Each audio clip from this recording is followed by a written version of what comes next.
Hello everybody. देखिए, अभी आपका एनडीए का पेपर पास आ रहा है। जितने भी प्रीवियस ईयर के क्वेश्चंस थे आपके जो आए हुए हैं पहले, हम वो करेंगे चैप्टर वाइज। आज हम करेंगे जो आपका एनडीए का पेपर हुआ था, सेकंड पेपर 2019 में। उसमें जो आपका अर्थमेटिक प्रोग्रेशन, जीपी और हार्मोनिक प्रोग्रेशन, इनमें जो क्वेश्चंस आए थे, 9 क्वेश्चन आए थे इन चैप्टर्स में से। तो वो क्वेश्चन देखते हैं आज। इतना डिफिकल्ट नहीं है, बस थोड़ी कैलकुलेशन क्विक होनी चाहिए।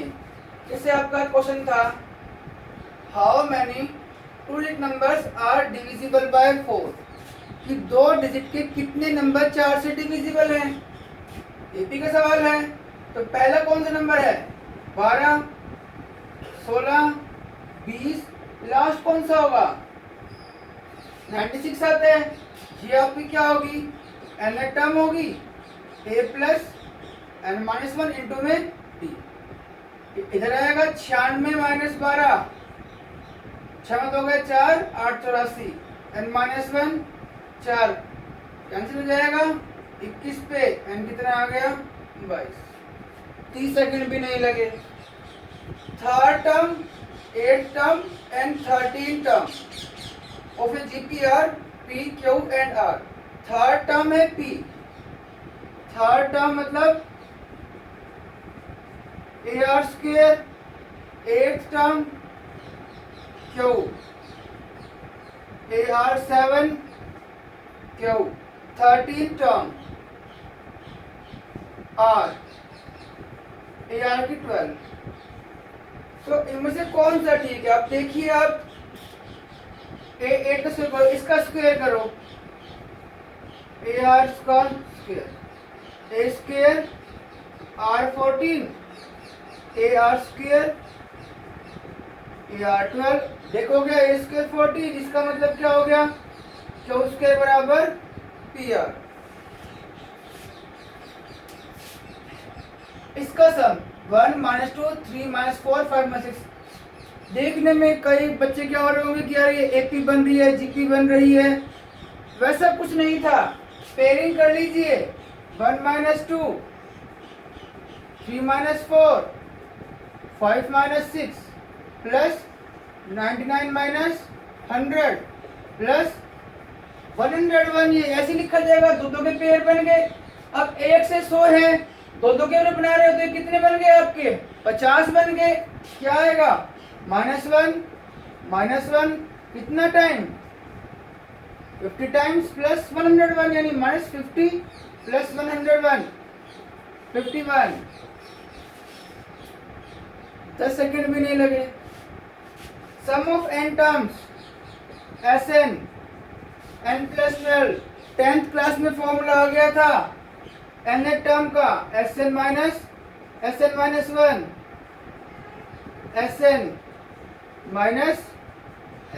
1, एन की जगह एन माइनस 1 आ जाएगा। N plus 12 minus n plus 1 minus 12, ये कितना आ गया? 1। कांस्टेंट टर्म है, थर्ड भी क्या हो जाएगी? 1 ही होएगी। एन टर्म 1 तो थर्ड टर्म भी क्या होगी? 1 ही होएगी। इतने डिफिकल्ट नहीं होते हैं, बस अभी कैलकुलेशन वाली बात होती है। और क्वेश्चन देखिए।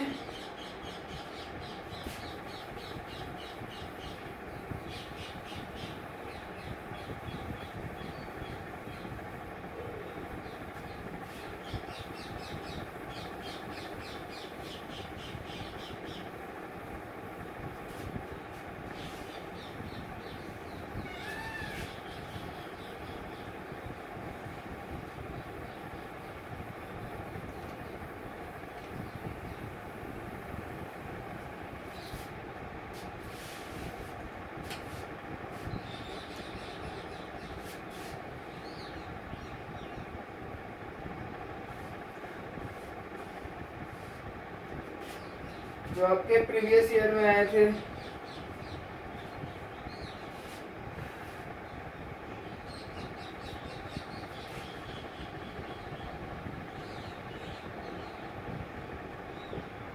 थोड़ा सा बोर्ड गीला है।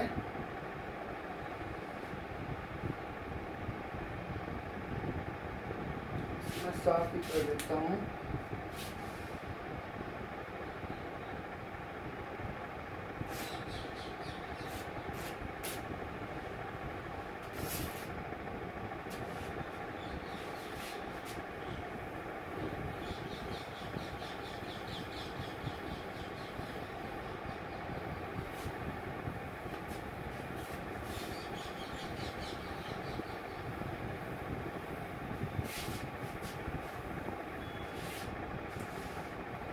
एक क्वेश्चन ये था,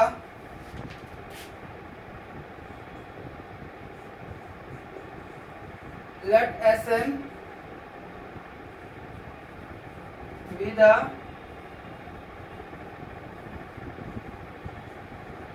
sum of first n terms of an AP if S2n बराबर 3n plus 14n square, then what is common difference?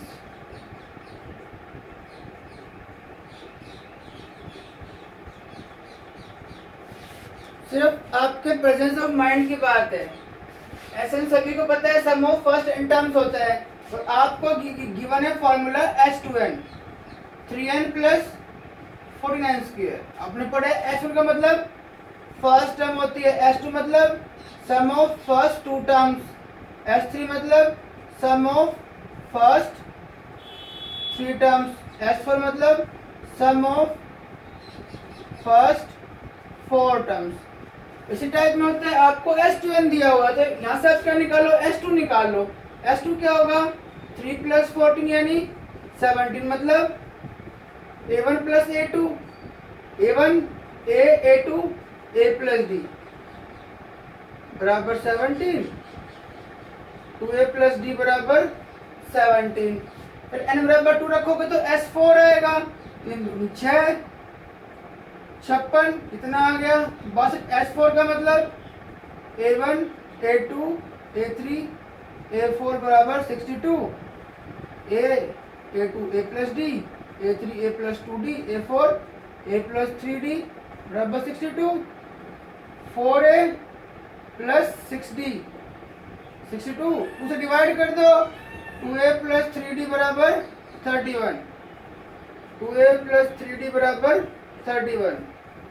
ये दो इक्वेशन आ गई। जब आप क्वेश्चन सॉल्व करेंगे ये तो आप लिखोगे इस तरीके से, डायरेक्ट लिखोगे, टाइम बचेगा, सब्ट्रैक्ट कर दोगे, minus minus minus minus 2D minus 14, D बराबर कितना आ गया 7, आपका आंसर आ गया। और देखो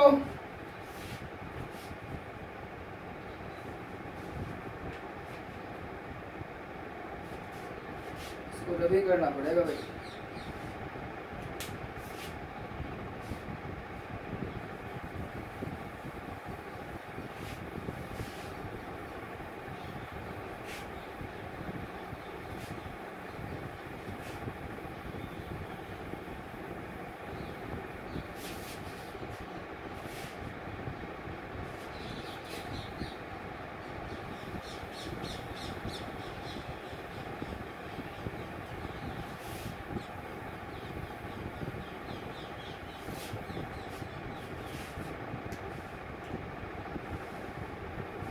एक क्वेश्चन था,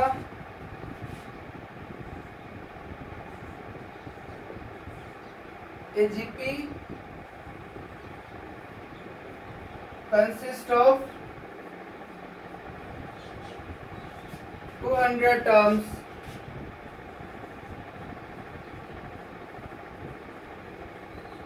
If the sum of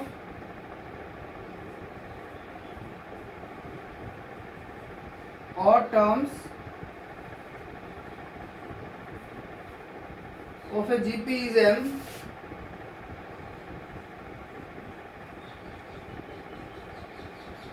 sum of even terms of the GP is n, then what is common ratio? 200 terms हैं, ऑड टर्म्स और इवन टर्म्स। ऐसी बात है, अगर 20 टर्म्स हैं तो 100 टर्म्स तो होंगी इवन और 100 टर्म्स क्या होंगी, ऑड होंगी। अब देखो इसके ऑप्शंस हैं,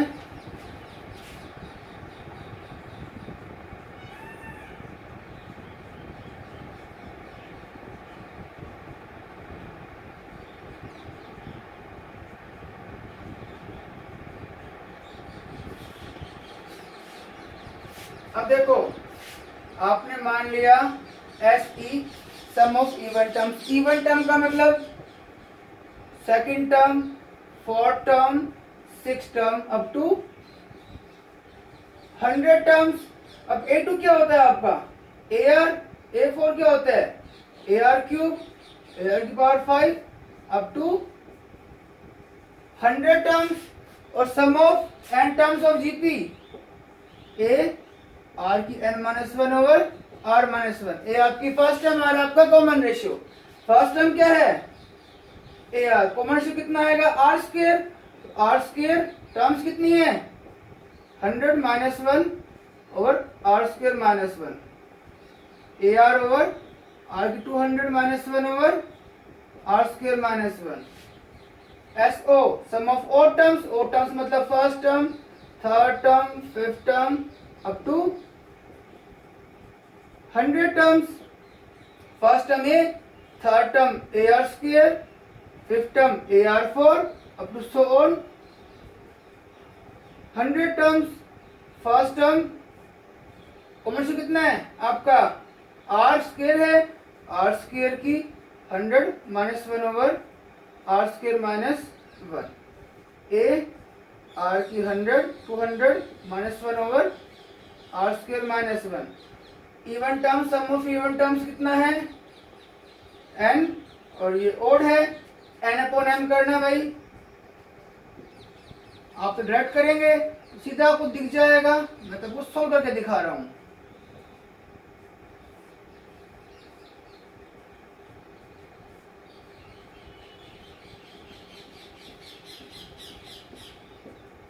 कितना आ गया? n/m। तो आप तो डायरेक्ट करेंगे तो बहुत जल्दी होगा, इतने लिखने की जरूरत भी नहीं है। सीधे ये लिखो, सीधा ये लिखो, ये दिख गया, डिवाइड होके n/m हमारा आपका कॉमन रेशियो आ गया। इतना डिफिकल्ट नहीं, तो सिर्फ कैलकुलेशंस को आपको फास्ट करना होगा।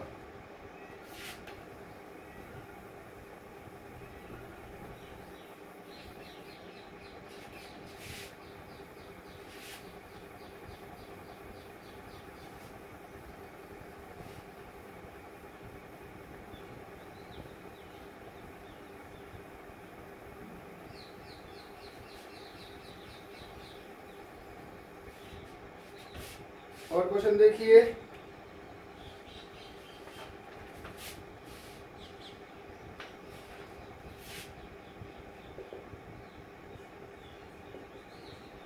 let m and n, m less than n,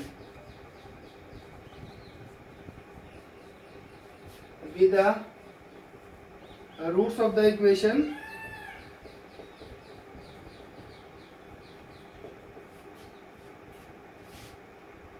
if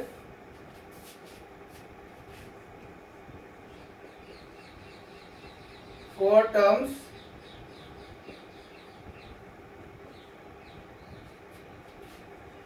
are inserted between m and n to form an AP, then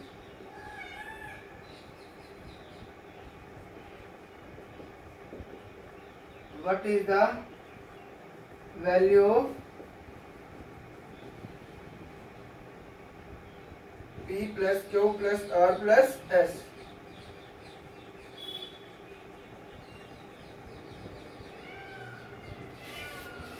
बहुत सिंपल क्वेश्चन है। m और n स्क्वायर रूट्स हैं। अब 12 तो पास कर ही चुके हो, तो इतना आपको नॉलेज नहीं पड़ेगी। क्या बनेगा? 13 और 3 आएगा इसके रूट्स। क्यों? 13 और 3 16 और 13 3 39, दोनों माइनस के तो प्लस के बनेंगे। m छोटा n से, m ले लिया मैंने 3, n ले लिया 13। अब उसमें 4 नंबर इंसर्ट किए m और n के बीच में, 3 P Q R S 13। क्या बनेंगे? ये AP बन गई। इसका सम पूछा, आप इसका पूरे का सम निकाल लो। ये अगर AP है, सम क्या होगा? n/2, 6 टर्म्स हैं, 6/2 A plus L, 16 plus P plus Q plus R plus S, 16 की 48, P plus Q plus R plus S, 48 में 16 32। ये आपका आंसर आ गया। तो कैलकुलेशंस को आपको स्ट्रॉन्ग बनाना है और जितना निकालोगे उतना ही आपका फायदा है भाई। m1 इसके रूट से रूट्स निकाली से दिख रहे हैं 13 और 3 आएंगे, m छोटे n से m3 n13 ये एपी में होते हैं। सम ऑफ n टर्म्स निकाल लो, इसकी 6 टर्म्स है, 6/2 A प्लस L, 32 आ गया आंसर।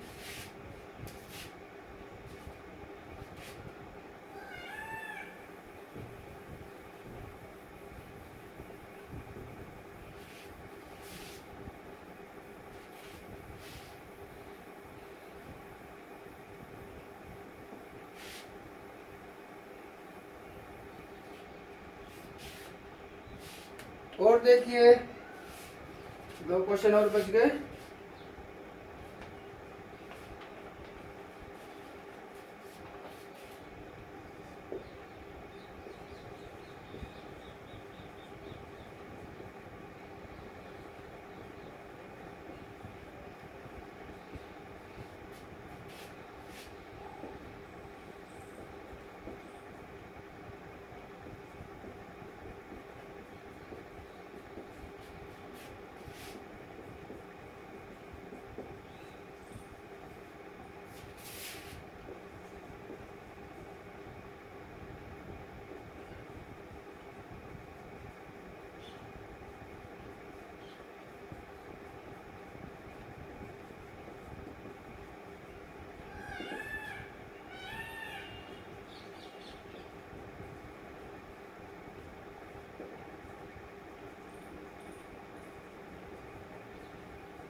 बस इस क्वेश्चन में एक नॉर्मल बच्चा फंस सकता है, बाकी और वैसी कोई बात नहीं थी। इस इक्वेशन के रूट्स क्या हैं? इक्वल है। इक्वल मतलब d बराबर 0, b² माइनस 4ac बराबर 0, यानी b² c माइनस a का होल स्क्वायर कितना आ गया? 4ac b minus c a minus b। अब क्या तो आप इसको सोल्व करो तब आएगा, नहीं तो अब देखो एपी में कब होंगे? जब b is equal to a plus c/2, GP में b के बराबर ac। अब आधों को जो एचपी नहीं पता होगा क्या होता है एचपी, मतलब हार्मोनिक प्रोग्रेशन, क्योंकि हमारे 11th में नहीं आता है ये क्या होता है? HP if 1/a 1/b 1/c are in AP. A b c H में कब होंगे? जब उनके रेसिप्रोकल्स एपी में होते हैं, ठीक है। अब यहाँ पर अब बी पुट करोगे दोनों साइड देखोगे, बी से पुट करोगे दोनों साइड देखोगे, या ये पुट करोगे दोनों साइड देखोगे, तो थोड़ा लंबा पड़ जाएगा। कई बार आपको हिट एंड ट्रायल से देखना पड़ेगा। हिट एंड ट्रायल का मतलब आप 3 नंबर ऐसे चूज करो जो एपी में हो, पुट कर दोगे, आंसर देखो दोनों साइड बराबर आ रही है। 3 नंबर ऐसे लो जो जीपी में हो, देखो आंसर रहनी है, ठीक है। अब जैसे मान लो ये हो गया, मैं एग्जांपल लूं एपी का 2, 4 और 6। एपी में 2b equal to a plus c। अब ये पुट करूंगा ए बी सी दोनों साइड बराबर आई तो वो एपी में ही होगा। या फिर ये इसके लिए एग्जांपल क्या होगा? 4, 6, 9 20 के बराबर AC, ठीक है। इसके लिए एग्जांपल क्या होगा? 2, 3, 6। हिट एंड ट्रायल से आपको देखना पड़ेगा ये नंबर्स, इसको करेंगे तो ये आपका एचपी में होगा। अब एक आध तो क्वेश्चन डालेगा डिफिकल्ट, सारे इतने आसान दे देगा। बस यहाँ तक कि आपको कई जगह हिट एंड ट्रायल का यूज बहुत जगह होता है, बस सिंपल सी बात है, अगर एपी में होगा तो वो कोई भी एपी होगी उसको फॉलो करेगा ये, ठीक है। तो अब ये मेरे एपी में है, बराबर नहीं आएंगे, ये जीपी में बराबर नहीं आएंगे, इससे ये दोनों बराबर है, चाहे आप रख के देख लेना, बराबर आएंगे। तो ये मेरे क्या हो गया, एबीसी एचपी में होंगे। एचपी का मतलब है कि नंबर एचपी में कब होते हैं, जब उनके रेसिप्रोकल्स एपी में होते हैं। इतना डिफिकल्ट नहीं है, एक आध थोड़ा बहुत तो आता ही है।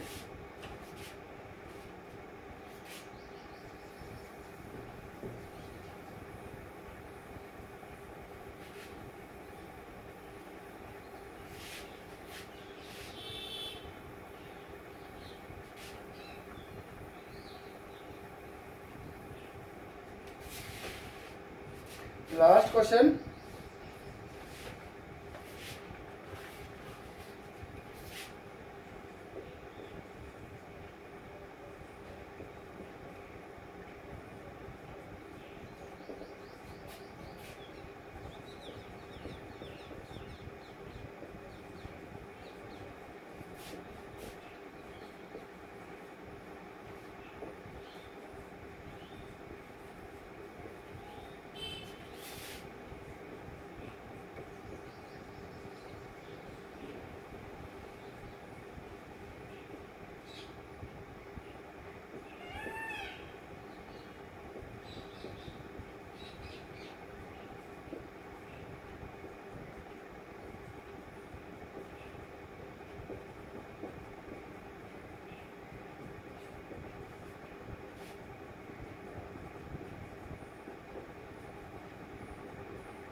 अगर सभी ने प्रॉपर्टीज पढ़ी हो एपी की, कि प्रॉपर्टी क्या कहती है कि कोई भी मान लो मेरे पास एपी है, अगर उसकी मैं सभी टर्म्स में सेम नंबर ऐड करता हूं तो भी एपी रहेगी विद सेम कॉमन डिफरेंस। अगर मैं सभी टर्म में कोई चीज सब्ट्रैक्ट करता हूं सेम नंबर तो भी वो एपी रहेगी सेम कॉमन डिफरेंस। अगर मैं मल्टीप्लाई करता हूं तो k टाइम्स कॉमन डिफरेंस आ जाएगा, और अगर मैं डिवाइड करता हूं तो भी वो मेरी एपी ही रहती है। इसका मतलब मल्टीप्लाई करूं, सब्ट्रैक्ट करूं या डिवाइड करूं, किसी एपी में सेम नंबर, वो एपी तो बस सिर्फ पढ़ने में टाइम लगेगा, पढ़ते ही सीधा आंसर आ जाएगा। प्रॉपर्टीज याद हो तो जो कुछ लास्ट के जो पोर्शन होता है चैप्टर्स का, या तो उनमें से आता है वो हम नेगलेक्ट कर देते हैं, उनको प्रॉपर्टीज हमें सिर्फ याद रखनी है और सीधा आंसर आ जाना है। कि अगर किसी भी एपी में कोई भी नंबर सेम नंबर में सब में ऐड करता हूं तो भी एपी रहेगी, सब्ट्रैक्ट करता हूं तो भी एपी रहेगी, डिवाइड करता हूं नॉन जीरो से तो भी एपी रहेगी, और मल्टीप्लाई करता हूं तो भी वो एपी रहेगी। सीधा आंसर आ जाएगा, देखने की जरूरत ही नहीं है। नेक्स्ट में हम करेंगे ट्रिग्नोमेट्रिक इक्वेशंस के क्वेश्चंस। 11 क्वेश्चन आए थे उसमें से। Thank you and have a nice day, और चैनल को सब्सक्राइब जरूर कर लीजिएगा, ठीक है। Thank you.